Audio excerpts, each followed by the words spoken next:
Continuing our grunge, Scott Weiland passed away in 2015, 2010, something like that. This is Stone Temple Pilots. It was his birthday a couple days ago. I'm a huge STP. It's my favorite grunge band. I think they get better as they get older. So we're going to do, I think the big event is obviously the NVIDIA presentation, but also the OpenAI restructuring. So we'll hit that.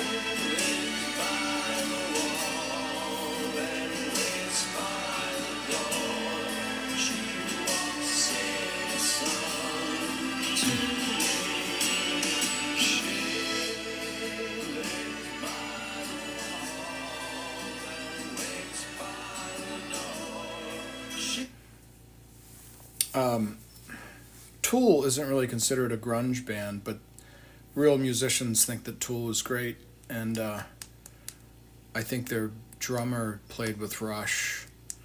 But I think STP is like the most sophisticated grunge band. Lots of different kinds of music and everything. Anyways, we did Smashing Pumpkins, and we did some Soundgarden. So here's the big news, and I think I can do I don't think I need any notes to do this. So OpenAI is the big AI play. However, superintelligence AI, I'm just going to call them super AI so it's shorter, has always pointed out that it's all one big AI. In other words, they all go back into the three-letter agencies. So keep that in mind. I might play some of his, one of his pinned TikToks. I actually listened to it 3 times today, the same pinned TikTok, preparing for this. But we'll get back to that in a minute. So OpenAI was sort of a Microsoft project, and then it was open, and it was a foundation, and then Sam Altman was running it, and then he said goofy thing. I can't stand to look at him. He says things like, I don't even know why anybody would try to compete with us. And then they ousted him in late 2023. The co-founder left and started Safe Artificial Intelligence, I think is the name of it. And we'll get to that video in a minute. I think it's worth your while to just take a couple minutes of your life and think this all through. So then there was this swirlogram. You can go back onto my stuff and you can find it, where Oracle was promising OpenAI this much money, and this much money was coming from NVIDIA and Microsoft and all these different like weird circular financial things. And then they dropped OpenAI number 4, ChatGPT 5, and it was a disaster. Like I woke up and like all these people were saying like, what the fuck did they just do? People were asking for number 4 to come back. They had all their work on number 4. It was erased. 5 came out, and like literally the next morning, he's on CNBC talking about ChatGPT 6. And everybody sort of was like, we're sick of him. Then a month later, it comes out that they're gonna do erotica. They have, and I think Facebook's the same way. They allow, erotic relationships with minors, down to about the age of 7 or 8, which creeped everybody out. And then they just said, we're just going to open the floodgates of erotica. And then we're going to do deals with Walmart. And then we're also going to have advertisements. And people were just like, what the fuck is this? It's the biggest project. It was valued at $500 billion, which is like as big as Ethereum. Ethereum's market cap is about $500 billion. It never went public. It had all this hype coming from all these companies promising all these things to it. But let me tell you something, Linda. So they restructured the thing. Microsoft has effectively taken control of it, for roughly 28%.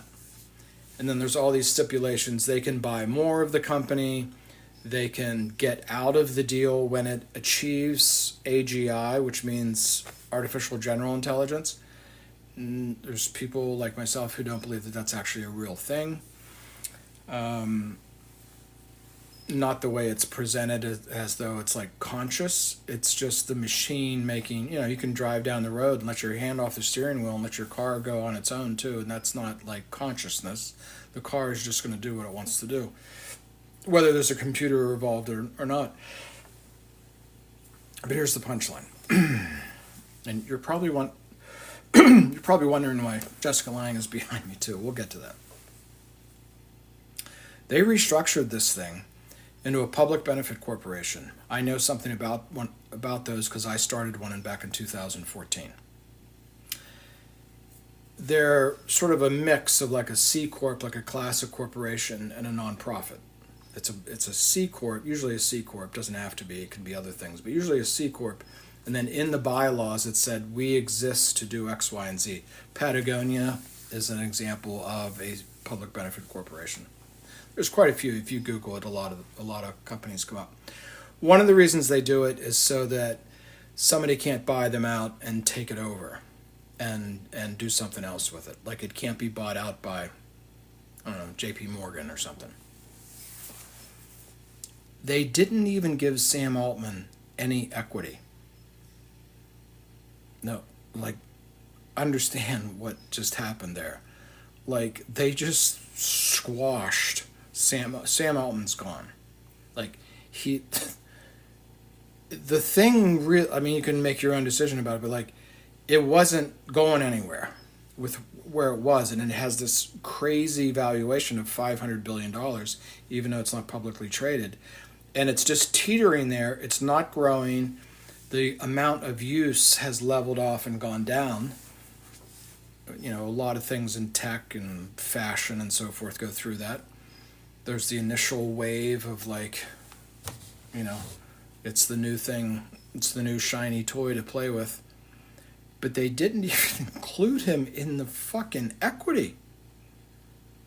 So Sam's gone. But in a minute here, I'll tell you, this shows how the world really works. OpenAI isn't really like completely a pure independent enterprise. Okay?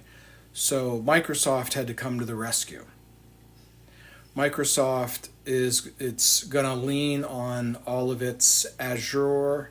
It's like Microsoft's AWS. Microsoft's completely controlled it. Basically, they got rid of Sam Altman, and it's been taken over by Microsoft. So Microsoft has the cash flow, the hardware, the software, everything. My point to you is all the happy horse shit that went along with OpenAI created by Sam Altman appears to have gone away because it wasn't growing, wasn't going anywhere. Which is not to say, again, this isn't like a let's pound AI into the ground, because I think quite the opposite. But OpenAI was like the big American. It was sort of the great white hope, if you get the joke. So it sort of went into receivership of Microsoft. Some people think that it will go public. I think there's a problem of really proving the revenue models. So they have to keep it in this semi-private state so that we can't really see what they're doing, where the revenue's coming from, what their plans are. So they have to keep it neither fish nor fowl. It's this semi-private, semi-corporate, semi-foundation, public benefit corporation. It's really an appendage of Microsoft right now. Which leads us to some other things. So if you'll indulge me, and there's a reason for this, there's a lot of things we're going to get to. The Fed cut rates. Gold is up 60% in the last 6 months, and they're cutting rates. The stock market's at an all-time high. It's the most wackiest valuations of all time, and the Fed cuts rates. Still very sticky inflation.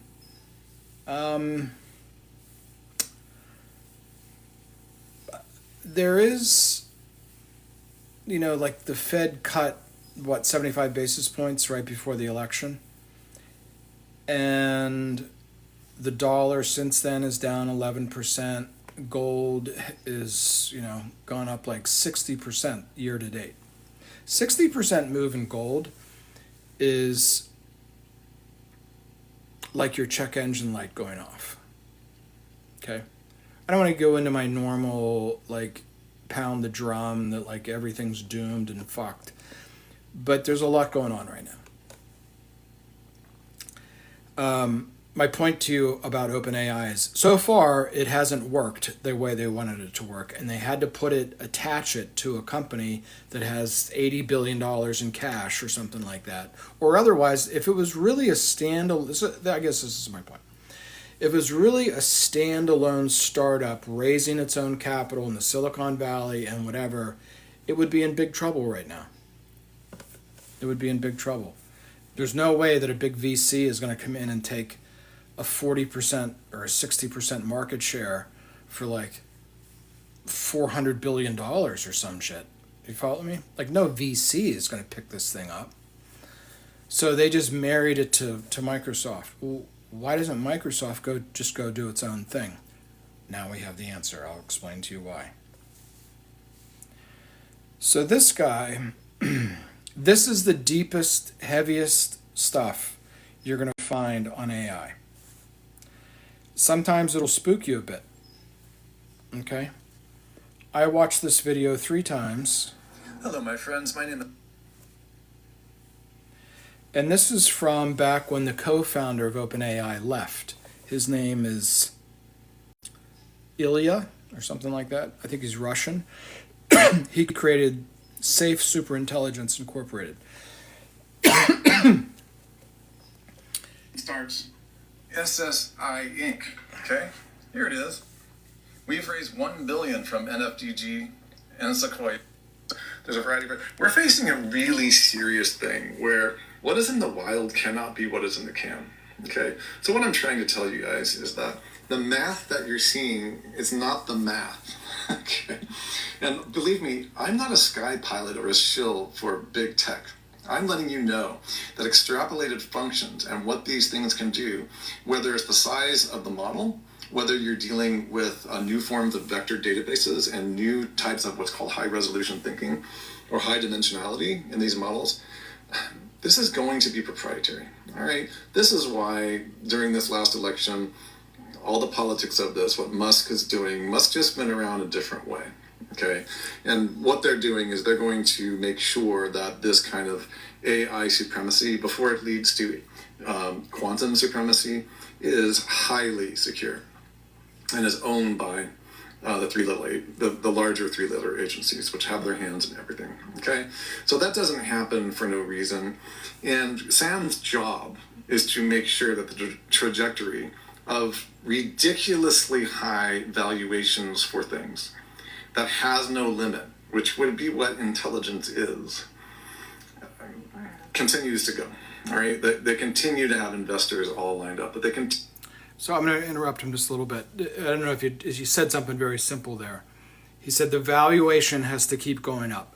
I think the reason they got rid of Sam... So this is from 2 years ago. It's a year and a half ago when the co-founder left. Okay? So what I'm explaining to you is they just restructured OpenAI, and Sam Altman didn't even get any equity. That's pretty unusual. That would be like Led Zeppelin, like restructuring or something, or Fleetwood Mac or something. Like, remember 5 years ago, Fleetwood Mac went out on the road, and like Lindsey Buckingham wasn't playing the guitar, and everybody was like, Stevie, what the fuck are you? You can't have Fleetwood Mac without Lindsey Buckingham. The, he's saying that these three-letter agencies are really what's behind these companies. And they have to make it grow. They have to keep this enterprise vision of what OpenAI is, even though it belongs to the three-letter agencies. And if you go into the Oracle, Amazon, Facebook, they're all lifted out of the ground by the three-letter agencies. But the people who become the face of them have to keep the thing growing. Follow me? Continue to make more money than anybody, actually changing the entire definition of money. And of course, anybody who's got an... I can't miss that. Did you just hear what he just said? I mean, this is so huge. This is the line that, like, you really should pay attention to. He's saying the tech and the potential growth of AI is so big and so exponential. Money and our ways of, for guys that have managed money all their life, we don't even know how to value it, and nobody does, and it changes your definition of what money is. In other words, I could sit here and, beat up on OpenAI that it's supposedly worth $500 billion and blah, blah, blah. And he's trying to say, nobody knows how to value these things. They're sort of not really publicly traded capitalist startup freestanding enterprises either. But there's no way to... Okay, you get the idea. Our whole definition of money has changed in the last 12 to 24 months because of technology. Eye for futurism that's going to see there's a world coin where you're supposed to scan your eyeball, Minority Report style. Okay. A lot of you have texted me and asked me how I can say all this stuff with a smile. Okay. It's because if somebody is deeply into conspirituality or it's a combination of the word conspiracy and spirituality. That's what I do. You got to understand, like, I've worked for companies, I've been involved in the meme-plex shaping of, I've watched over the last 24 years how more and more stuff that we thought was crazy is just going to get out of the can. Guys, gals, we're having a congressional hearing on UAPs popping in and out of our oceans. Everybody in my circle has known that's been happening since '93. now it's like the psychological warfare of all that. Whatever they're going to do with that, whether it's malinformation, misinformation. If you're just coming on, this is super intelligent AI. Psychological operations. I was That's his handle in psychological operations.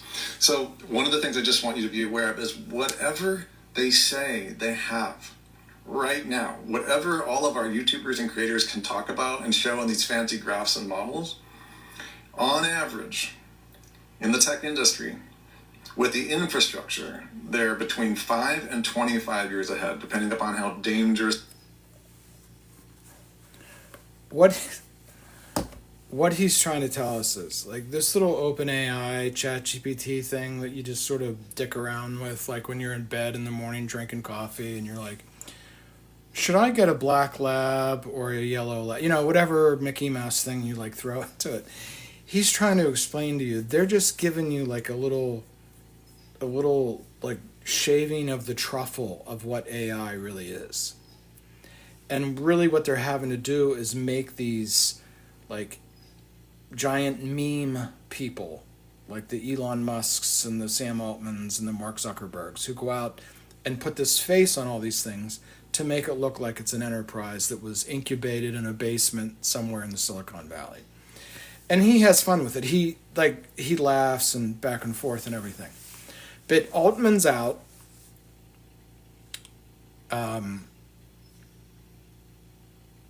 What the face of AI will be going forward. But Bruno's new partner, right before I went down and had salmon with my father and my Alzheimer's mother, OpenAI bought an investment firm. OpenAI bought an investment firm. Okay? If you can stick around, you got 5 minutes, I'll get around to what we're doing about that, because that's what Bruno Blockchain has always been about. For 5 years, I've explained to you that everything will eventually run on blockchain. Much like he's explaining that the world of AI is so much bigger. In other words, he's saying that they had this, what we're experiencing with AI was developed 20 years ago. And I've made a lot of content on here, and I'm like, you guys know that Ripple started in 1992, right? Like, even I say that, I'm like, fucking Stone Temple Pilots was on the radio when Ripple was starting to build the new banking system, which is now going live as we speak. It's already live.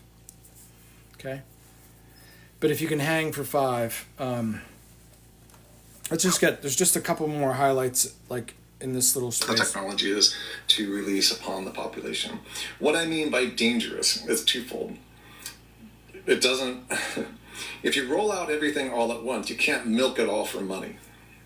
There's a great place to stop. Let me just stop right there. That's a great one-liner right there. It's like GPS. You know, we sort of knew that, like, the military made that, and then they sort of rolled it out, and you're allowed to find your way, you know, to your hunting cabin, like your buddy's hunting cabin you've never been to before. And they have to push these things out and get them on the NASDAQ and get a CEO that goes on and Sam Altman fucked it all up. And I think what happened was internally they saw the thing just completely roll over. I think a lot of it has to do with the erotica thing. And then people were like, oh, is this the same Sam Altman was accused of essaying his sister? And I think they had to cut him loose. And he just comes off as a creep. I mean, even a bigger creep than Mark Zuckerberg. So, but again, this is posted top left pinned on Super Intelligent AI. The handle on TikTok is Super Intelligent 4. I listened to that video 3 times today. He is the deepest dive on this shit that you're going to find. It's sort of hard to go through. What I was thinking of doing tonight, but I got sidetracked, is taking this, running it through Substack. Substack does a great job, and I'm sure they use AI to do it. It takes, like, the real, like, instantaneously it finds, like, 4 highlights, names them, and throws them up for us to hear. So I'll probably do that today because, you know, I like to give away things for free. But, so where are we, like, on AI, on blockchain, on investment, on the whole shebang? So this part of this video is going to be for my partner, who we're going to start having he's on the edge of the Mediterranean. So we're going to talk every Tuesday and Thursday at noon.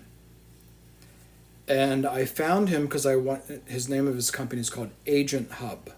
Okay, you can go find it. He's starting to put the brand up. It's a great logo. It's exactly what we needed. The key is multi-agent artificial intelligence. It's making agents to not the reason I'm opposing it to OpenAI. They wanted OpenAI to sort of be like Walmart. Like, you just go there for everything, right? And the problem with that is there's a lot of surveillance. There's a lot of recursive mind control going on. He talks about this at length. You are clearly attached to the 3-letter agencies. I mean, that's our business model, folks. The Palantir guy wrote a book called The Technological Republic. That's how America now runs. It's not run by some 80-year-old asshole from New York who has casinos and hotels. That's not how the world works, people. Just like I told you what happened in Butler. That's not how that works. And in order to live in this space of these giant tech systems that are all over us, And the reason I have a Queen of the Goths behind me, it's Jessica Lange, by the way, in case you can't see. This is from a Shakespeare play. Is that you can go take these systems and go deploy them on a local scale, on a small scale, on a multi-agent scale, which means you take these little things and say, hey, I want you to go run the finances of all the farmland in Arkansas. I mean, you could call the University of Arkansas and say, hey, I need a graduate student to do research for my hedge fund or whatever, and I need to know the yields, because they're right now, I'm just using this as an example. Right now, they're harvesting the crop. The price of corn is very low. There's people that are grinding up their corn a month ago and say, I can't even afford to harvest it. Anyways, you could just take an AI thing that wouldn't even really cost very much, and it would just sit there and chew on all that information, and you'd say, well, which farms do you think are at risk of going into foreclosure? Which farms might be sold? What do you think the price of land should really be? And the AI will just sit and chew through that like without any problem. I did one this morning. What did I do? Oh, I asked Manus AI to give me a 20-page basic outline of the history of Berkshire Hathaway. I went and took a shower, came back to my iPad, and there it was. So this like little AI, this little agentic thing, is really, I think, going to be increasingly where you hear the real story. When I was first starting as Bruno, I was spending a lot of time talking about crypto, and most of the time it would be like trying to talk down everybody, just saying there's only one crypto, it's called Bitcoin. And I was like, I don't think you're right about that, because like the financial system's going to run on this stuff, and it's not going to run on Bitcoin. So I would just beat back all of these people that are like, no, there's Bitcoin, the dollar's going to collapse, and everything else is an altcoin. And I'm like, I don't think you really understand what blockchain is. I did that for 5 years. Now, I think what you're seeing is these big, giant mega projects of AI are really a front so that they can loose the tech out into the economy, put a corporate face on it, get it on the NASDAQ. Everybody makes a lot of money. The NASDAQ goes up. Trump has some, the NVIDIA makes money. Like the whole thing has to work, right? They have to make this thing work. So let's talk about NVIDIA for a minute. So NVIDIA cleared $5 trillion for the first time. I think Microsoft and Apple are now above $4 trillion. So last night, for whatever reason, the TikTok algorithm thought that I needed to see several movies from 2008. So it was like throwing up at me. Margin Call and The Big Short. And I think I've seen these movies a long time ago, so I went and watched the movie Margin Call. And, you know, it's all this, like, intensity of, like, oh, my God, this firm's bankrupt because we have these levered trades and levered derivatives and everything, and they try to sell it. And so my point is, I think there's a little element of desperation in what just happened to OpenAI. If you disagree, you know, one of us is right, one of us is wrong, maybe we're both wrong. But there's a little bit of a desperation in the fact that Sam Altman doesn't get any equity. Okay? They cut him loose. There's a little bit of desperation, and they need some big brand. It's not Grok. It's not X. Is it Anthropic? Right now, it's sort of DeepSeek. There's a lot of headlines about DeepSeek that would show that it's, you know, it's open source, it's peer-reviewed, it's done a remarkable job in compression. It doesn't have the best chips, so they learn to operate with weaker chips, which means they operate with less energy, which is similar to the development of Ethereum. There's a lot of overlap there. Anyways, so I got on, while I was having coffee, I jumped on DeepSeek or one of them, and I said, what was the, actually it was Gemini. I said, what was the percentage of GDP of the subprime crisis? And I knew that the subprime mortgages that were bad that you see talked about in these movies was a little bit less than $1 trillion. It was a big number. And, but as I always say on here, people like Mark Faber, he's a guy that lives in Thailand. He was Swiss, 21 years old. He's a PhD in economics and finance. He's a genius. And other people like Jim Rogers, they both live in Asia, by the way. They were like, just cut it loose. Who gives a shit? If there's $800 billion in bad mortgages, just write them the fuck off. Well, these firms will go down. So what?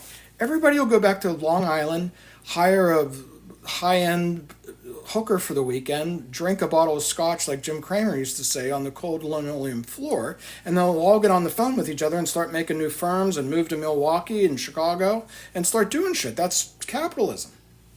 What did they do instead? They printed $20 trillion. The full backstop of the whole banking system was over $20 trillion. Here's my theme to you tonight. Here, Linda, you're getting a double finger, Linda, tonight. Be careful with that. We're sort of in the same crisis. In other words, there's so much money that came out of the great financial crisis. I think somebody like Raoul Paul would agree with me. So we have these technologies, as he just perfectly said, we have these technologies that are so big and growing so fast, you have no idea how to monetize them or like what happens if they do cure cancer? How much is that worth? Like, I don't know, right? The Magnificent Seven are 60% of GDP. The subprime crisis was 3%. So we have a value. This is my point. Not the dollar. I'd like to come on and say the Nasdaq's going to go down 80%, and it's not. But we have now a situation where the asset that we don't know how to value was mortgages, and everybody would say, the long-term default rate on U.S. mortgages is like less than 0.1%, right? And you just heard that over and over and over and over again until the world blew apart.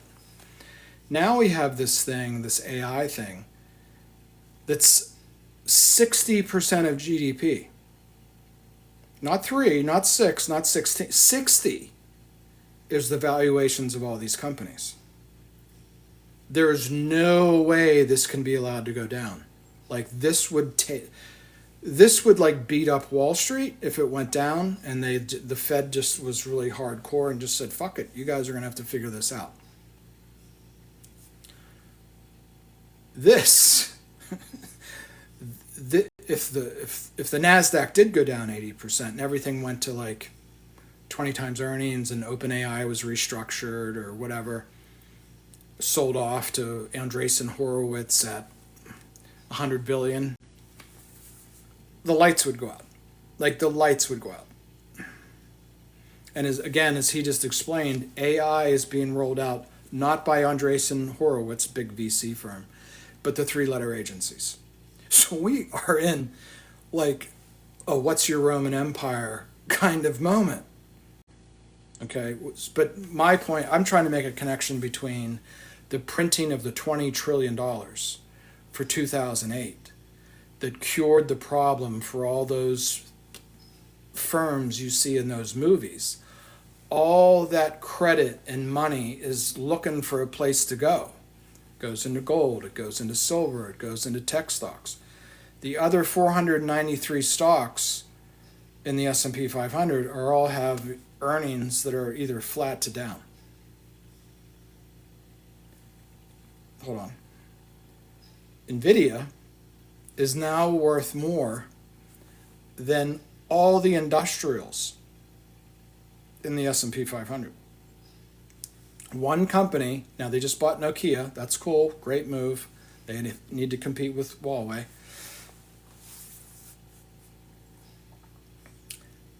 What is NVIDIA's like one thing that they have that no one, it's one chip. They have one chip Trump is meeting Z in the next couple of days to negotiate soybeans and chips. I remember the farmer that I grew up with over this came back from Yale, and we're like having a chew on the back of the pickup or something. And he's like, the only thing this country can really do is software and soybeans. And I've always remembered that all my life, like, that's a pretty good economic analysis from a dairy farmer. President of the United States is going to see President Z to converse about not software and soybeans, but one chip. It's the H100, right? It's the super chip that only they can make. 3% of GDP versus 60% of GDP. There's no fucking way they can let this thing fall apart. So the Fed cuts rates. Everything is going like this and the Fed cuts rates. Again, they can't let ground beef is $10.99. Coffee's just doubled. They can't let this thing decompress. Okay. However, the government's shut down.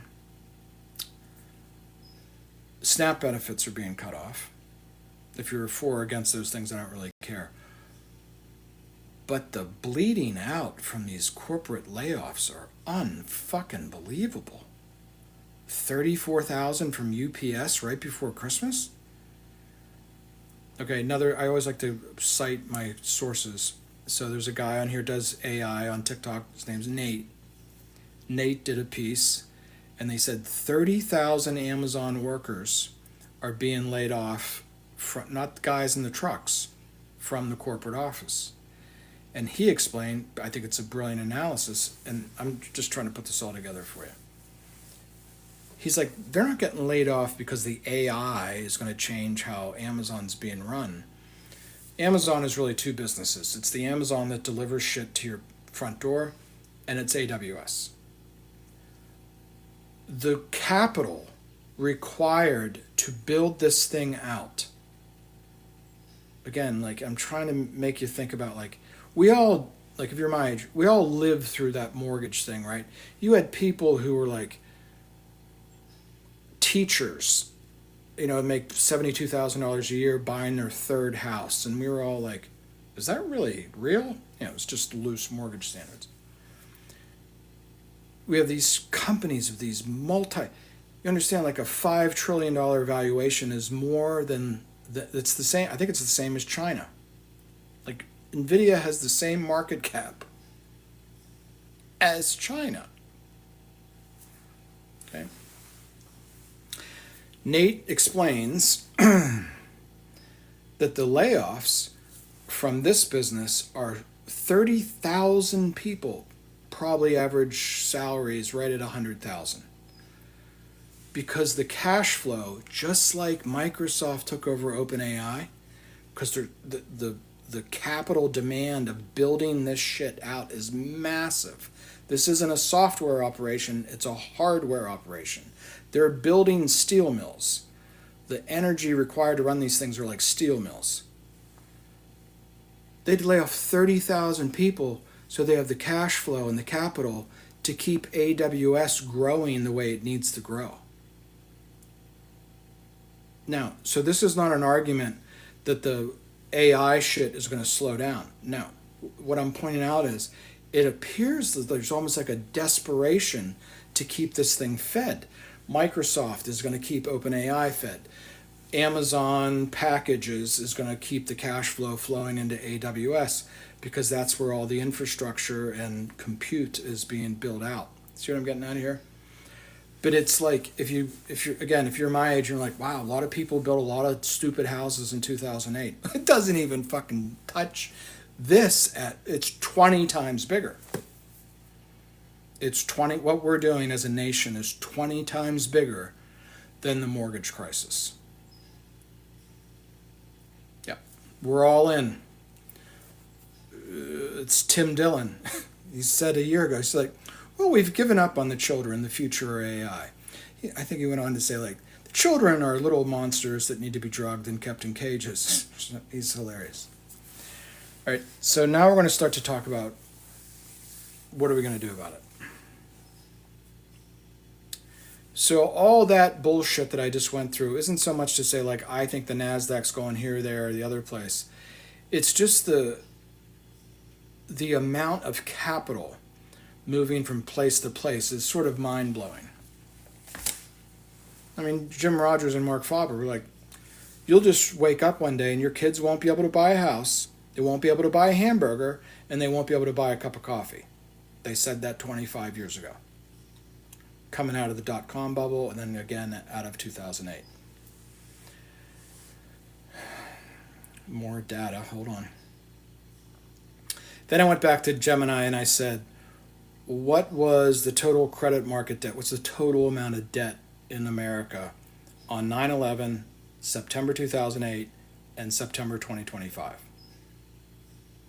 Again, like big pools of capital, and where does it go? It's interesting to think about that. September 11, September 2008, September 2025.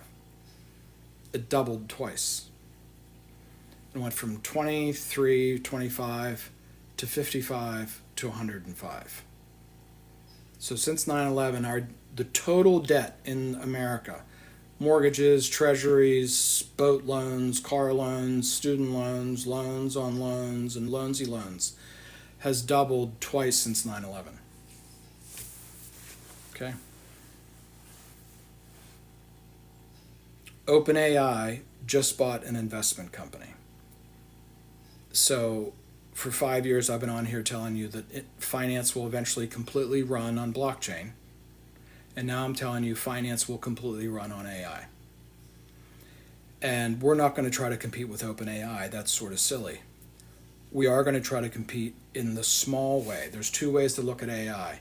The big way and the small way. Just like cryptos, like Bitcoin, big institutions like BlackRock, and then there's the tokenization of everything. The tokenization of real world assets. The tokenization of little things. So I'm going to do a little sketch because my partner sent me things that's on my phone, which I can't act. Hold on. No. I'm not putting it on Substack. I'm telling you this is so... These pictures, when attached to the story that I'm explaining to you, I'm not putting them on Substack because someone could take them and go start a business in a month. Yeah, but without me to explain it, maybe not. I'm not even going to show you them. The other thing I saw this morning, and I've seen this for the last couple of months, is kids come on and they're like, this morning I saw a guy came on and said like, yeah, I played quarterback in the Ivy League. I played quarterback too. Not at the Ivy League, but as a young man. And I was in finance for 5 years and I just got fired. And I've made the decision to move back in with my parents. It's not an easy thing to do. You're 27 years old and you move back in with your parents. And he said, I'm going to use this as an opportunity to really think of what I want to do with my life. I'm not going to beat myself up because I got fired. He's probably working in New York or Chicago or something like that. And I'm going back home and I'm going to start over. And I have been waiting for this fucking moment like my entire life, okay? Because can you see what a massive opportunity this is right now? Whether you're talking about kids from the Ivy League, or I'm going to say kids, I don't mean that, but young people in their 20s getting laid off at Amazon or Microsoft or UPS or what, all of these well-meaning, well-intent, and everybody's going to say it's doom and gloom and they're going to this and they're all going to be on OnlyFans. No, they're not all going to be on OnlyFans. And this is what we're going to do here. This is why we have the Queen of the Goths behind us. We're going to build tribes. We're going to build tribes with blockchain and AI.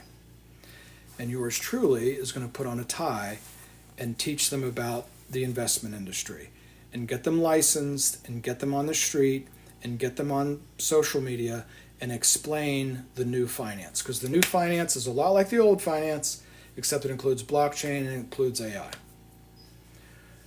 So I'm going to roll out a holiday season here, but most likely on school, that's school with a K, I'm going to make 3 courses. The first one will be about Berkshire Hathaway. We'll do not just like oh my God, he made so much money. How and why and what was the context of how he did this and so on and so forth. It will be free. It will be like a big teaser to say this is how the world has run. So I love to do this thing with my hands. Trump goes like this. Kamala Harris goes like this. I like to go like this. Warren Buffett is like American capitalism, like post World War II. His father was a New Deal Democratic congressman from the Midwest. You know, the whole story of America and the stock market and the whole thing is very, very well. He's very good friends with Bill Gates, except I think they had a falling out. He finally ended up buying Apple. It's you could tell the story of America since the war by just talking about Warren Buffett. Then we're going to go from there, and that'll be a lead in. Oh, you're 27, you went to the Ivy League, you played a Division I sport. Why don't you become an investment advisor? Well, I don't think I could get hired. You don't need to get hired by anybody. You need to be part of a tribe. Nobody at Merrill Lynch knows anything about fucking crypto or AI. Let me be a little heavy-handed here. What they know is, AI's exponential growth and the Fed's going to cut interest rates. The fact that 40 million people aren't going to get fed next week, not really their problem. Okay, it is everybody's problem. And at the end of this soliloquy, I'll explain why. The other thing is wealth management, and that generally requires an insurance license.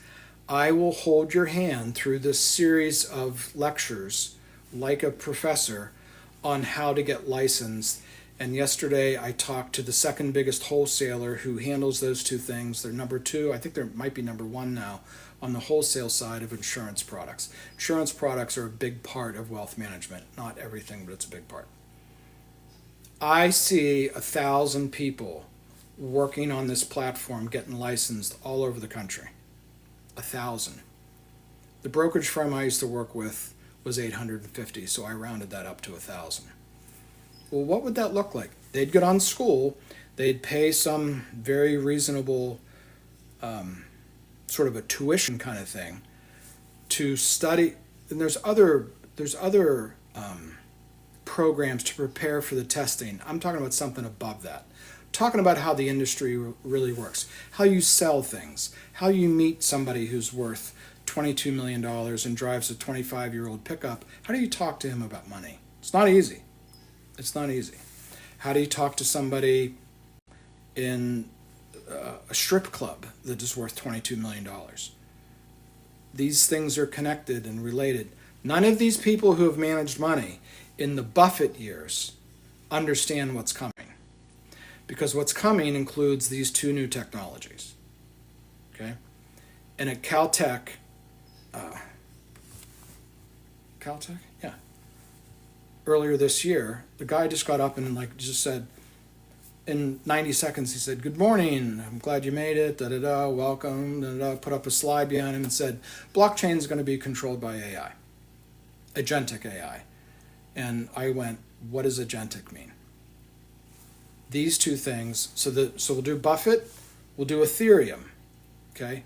If you know the story of Ethereum, you know the story of all things blockchain, including Bitcoin, including Solana and Sui and all the other things. And then the third will be really proprietary, because Agent Hub, which it took me about 3 days to find them, is at the cutting edge of these multi-agent systems, which some of which I was just talking to my dad about. It's like you could run a farm on your laptop. Every little piece of data would be coming in all the time, and the AI would sit there and churn on that and make suggestions, make recommendations, what have you. It doesn't require a lot of power, doesn't require a lot of compute. those agents pick and talk to multiple LLM models, sometimes like set them off against one another. So you put these three things together and you have something. See, OpenAI can go out and buy, this is why they just fired Sam Altman. They can go out and buy an investment company. They can't add the human layer to it. See, this is the difference between like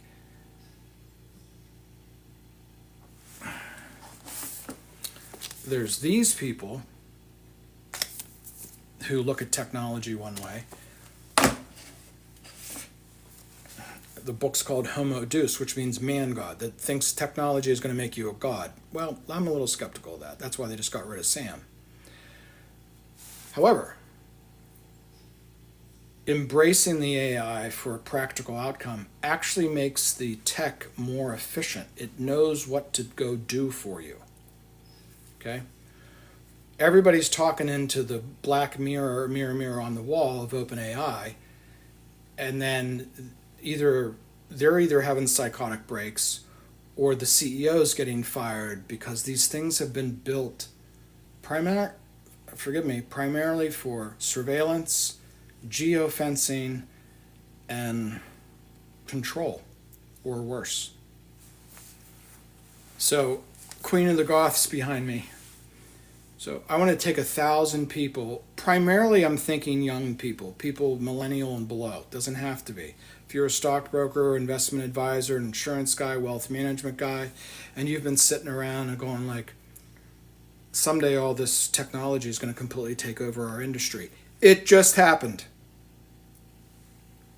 Okay? It's here. We're on it.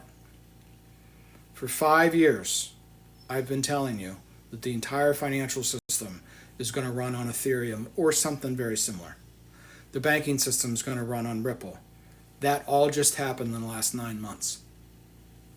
The President of the United States stood there with the SEC chairman and said, looks like everything's going to run on ERC T-Rex 3643. Ready, break. Sounds like a football play. Okay, it's here. So I'll get this done, and I like to keep these under an hour. Do you ever find in meetings after an hour, you start to talk about shit that doesn't mean anything? You know what I mean? You like everybody's brain just sort of goes into this other world of like, hey, did you see the game? And other things that don't really get anything done. So I'm already there.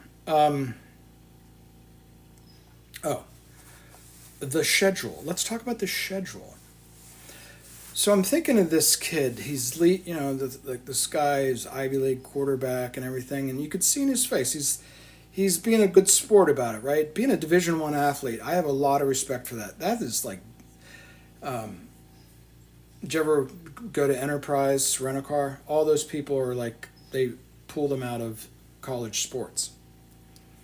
So he's like, I'm packing up, like like an athlete getting traded and like, okay, I have to go to this other team and I have to figure it out. So here are all these young people, millennials, people my age, getting laid off from UPS, losing their house, losing their car, losing their prep school tuition, suddenly have to make huge changes in their lifestyle. So because the tech is being developed so fast, we can harness it together much, much faster than 2 years ago when I was trying to just build an app. Okay? So here's the rollout. Bruno needs a big black button on the iPhone App Store called Bruno, which you download for $1.99 or something like that. The fantasy is you'll be at Thanksgiving and people will start talking about shit that's just going to create a fight. And you can interrupt and go, blockchain and AI are going to be used for investment. And everybody's going to go, what are you talking about?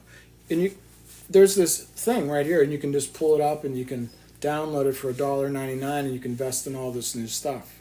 Okay, that's stage one. We need an app. I'd like to have that available for Thanksgiving night. Okay? Thanks Friday, Thanksgiving, like the day after in Western Pennsylvania, everybody sights in their rifles for deer season.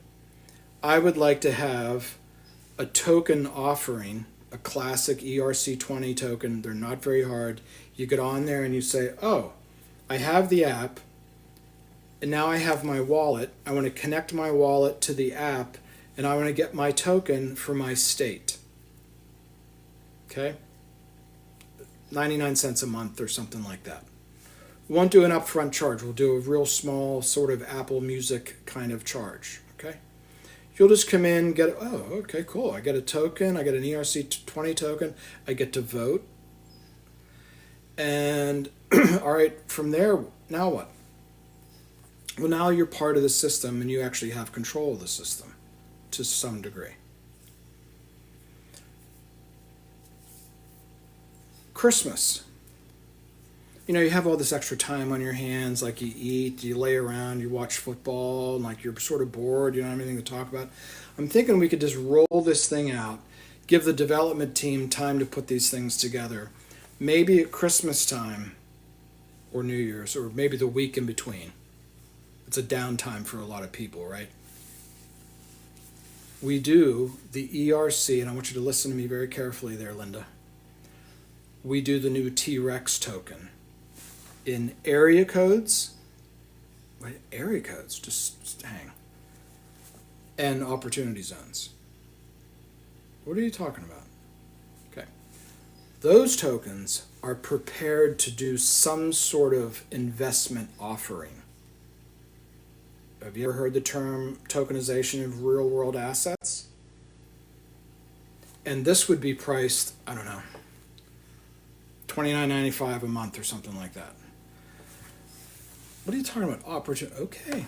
Okay. Take a minute and go and Google opportunity zones. 16% of the land mass of the United States is in an opportunity zone. So why do we need a token? To organize investment. You can invest. Not just you, the person coming through the app, but the people who get together and organize the investment in the opportunity zone with potentially the idea of moving there. Moving there. These places are like the poorest places in the country. Yeah, I get it. I get the joke, dude. But I'm thinking this. Let's just keep doing this young man who's a quarterback from the Ivy League. He calls 4 people, one guy who's like at home working at Starbucks, like coaching MMA or something, and like, hey guys, do you want to look at this thing with me? What are you talking about? Let's just say they're from like upstate New York or something like that. But here in Pennsylvania, I know the land mass a lot better. There is a block of opportunity zone north of State College that is like massive.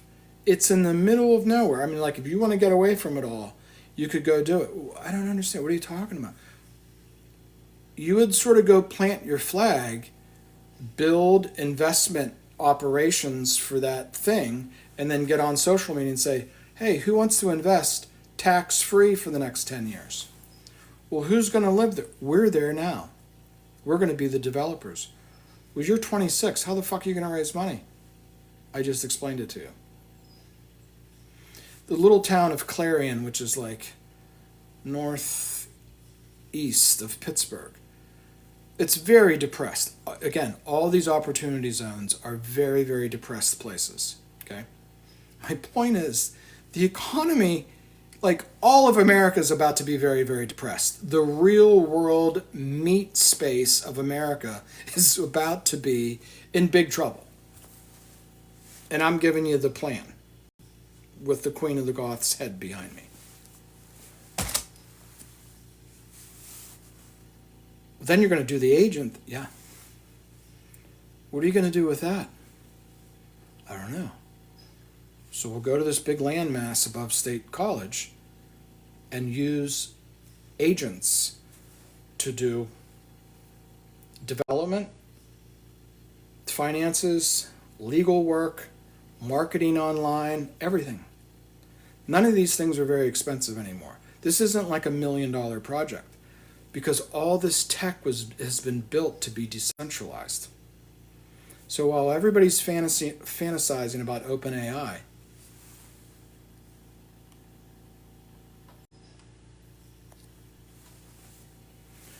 you're missing the point of what agentic AI and what blockchain were really meant to be is decentralized. The little town of Clarion has a nice little college in it. It's on the Clarion. I'm just using it as an example because I looked at the map while I was eating breakfast this morning and I was like, Clarion? Holy shit. Clarion River is this gorgeous little, like, never developed little thing that winds through the rolling hills to float a canoe. And, like, you could go, like, if you want to cut away and get away from it all, people, like, the opportunities are, it's not 1865, but it's not far from it. Yeah, you're going to have to get pretty sporty because you're moving into areas that have no really economic vitality at all. Quite the contrary, they're going down. When you're 27 years old, who cares? What are you going to do, move to Austin and with all the other unemployed tech people?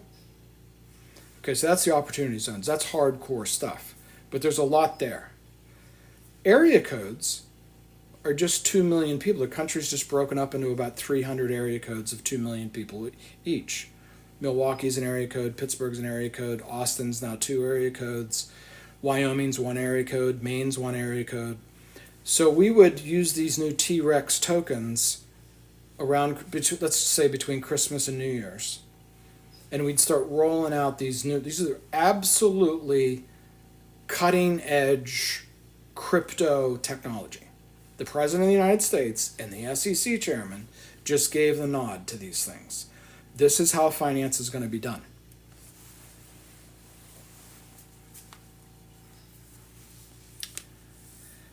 Then, I think we need some sort of big coming out party for the Super Bowl.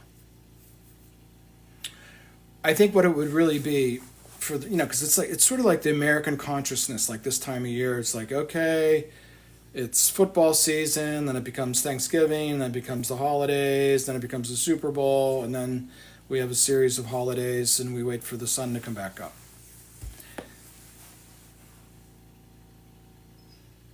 You get people in the system tokenized, starting to think about, yeah, that actually makes some sense. All of the south side of Chicago is an opportunity zone. Half of Pittsburgh's an opportunity zone. Go look at it. You won't believe. Now, again, these are very depressed, sometimes dangerous areas, sometimes real estate that just needs pushed over, whatever. But you'll learn from the really, really, really great investors, and it's taken me a long time to do this, that my favorite guy is Jim Rogers. And for the last 20 years, they would say, oh, Mr. Rogers, he started the Quantum Fund with Soros back in the 70s. They said, what are you investing in? Technology? He'd say, no, agriculture. And the pretty girls on Bloomberg or whatever, they would be like, agriculture?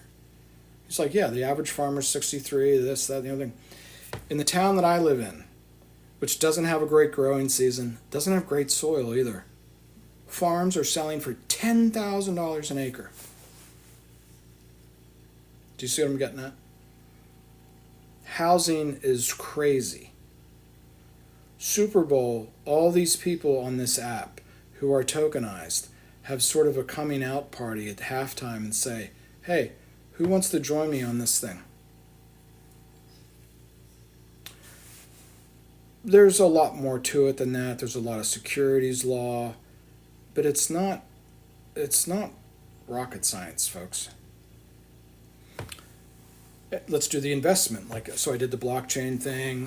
That's the tokenization. I did the AI thing. Use these agents.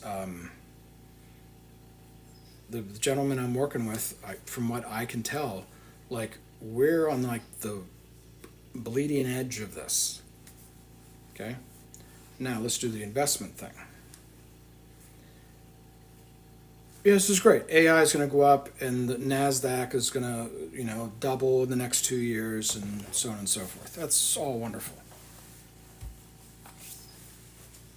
However, whether or not it'll fail or be successful, or the valuations are too high, or Tesla's, not worth $1 trillion, I don't want to get into that anymore. I think my point to you would be is there's trillions of dollars of assets that Americans have really never had access to in any fundamentally consistent way since the Depression, because the regulations siloed investment. Private equity, venture capital, it's only for rich people. Stocks and bonds for non-rich people. All the publicly marked, 97% of the population can only invest in publicly traded securities. That's going to change in the next 16 months, maybe 24. The panoply of things to invest in, Merrill Lynch, LPL, those people will have no idea what's going on. What I'm afraid is going to happen is they're going to tokenize all this stuck, and I mean stuck, private equity, venture capital, and they're going to dump it through the traditional sales channels into your mother's IRA. That's what they're planning on doing, people. Oh, what they're going to do is they're going to sell it as crypto. It's not crypto. It's their fucked up private equity trades. See what I'm getting at? I'll explain that to people, that just because there's blockchain associated or some AI bullshit doesn't mean the thing is Ethereum. Okay? You're just because the thing runs on Ethereum doesn't mean it's a crypto. The asset behind the token is the real question. So how to value things, that's what I've been talking about for the last hour. How to value tech, stocks, OpenAI, private equity is now, like as Superintelligent just said, it's actually so big and moving so fast, it actually betrays our ideas of what money really is. Okay? I'm going to make a platform. People that are underemployed, unemployed, half employed, that want a side hustle, that just want a curiosity.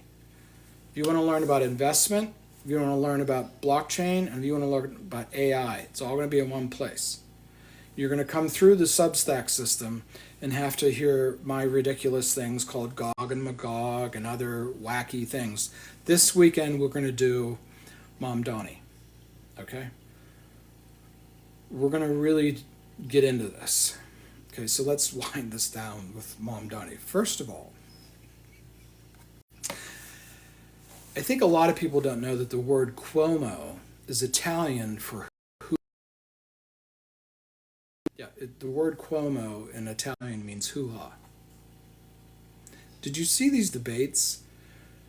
Not only did this guy sexually harass these women, countersues them, settles out of court. They just write them big checks. You know how this works. But the best part is he subpoenaed their gynecological records. This is who Mom Donnie's running against. Okay? He's incredibly articulate. He's good looking. His wife is good looking. I think she's half Palestinian. This guy can do a one-liner as good as Bill Clinton and JFK. Okay?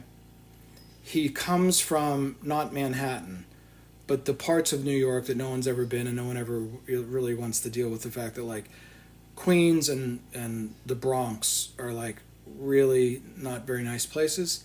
And this is where the people live who make Manhattan happen. And then they get on their subway 100 or hour and 40-minute ride back to Queens for like $8 one way or whatever it is.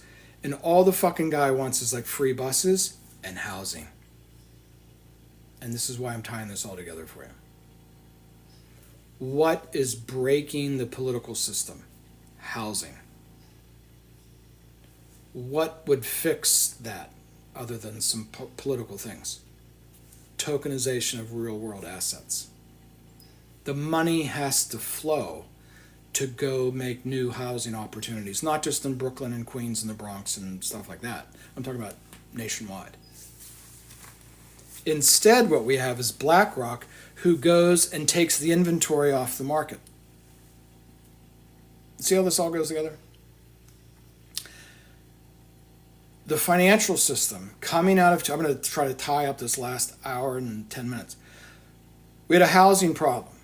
We solved the housing problem with subprime mortgage. No, hold on, let me try that again. We had a mortgage problem. We printed $20 trillion. We had $55 trillion in debt when Obama took office. Now we have $105 trillion, and it made the price of stocks and bonds just go like this. So now the people in New York City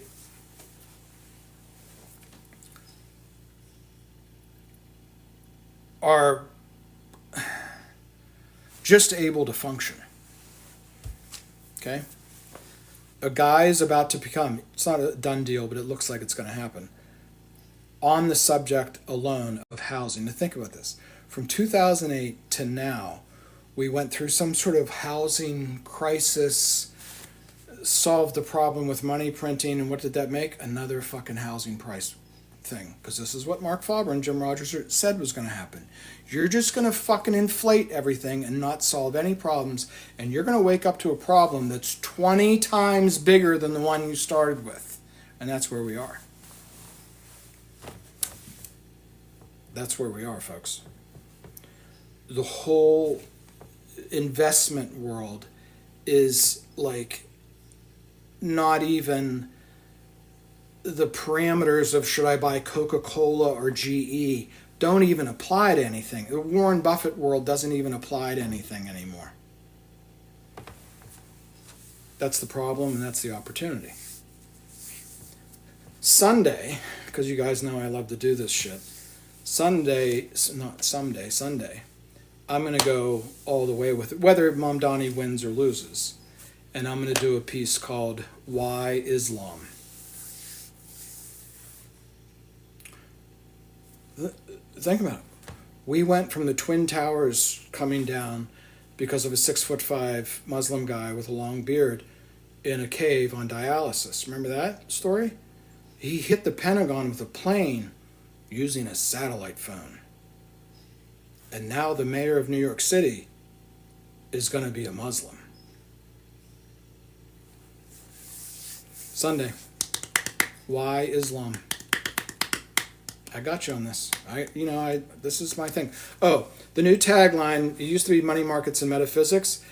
We don't need to talk about money and markets anymore because it's just,